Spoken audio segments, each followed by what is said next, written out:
আসসালামু আলাইকুম ভিউয়ার্স, শুভ সকাল, জুম্মা মোবারক। আল্লাহ পাক আমাদের কত বড় নিয়ামত দিয়ে রেখেছেন। গত রাত্রেও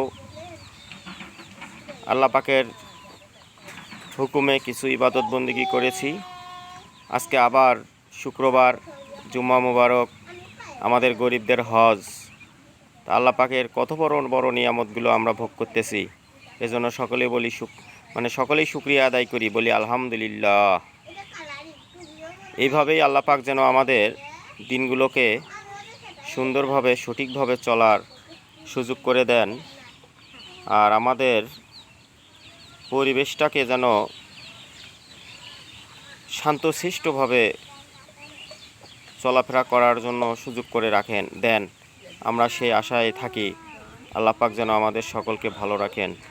আজকে জুমাতুল বিদা, আর মাত্র 2টা রোজা অথবা 3টা রোজা করতে পারবো আমরা। তারপরে আগামীবার পাবো কি না আল্লাহ পাকই ভালো জানে।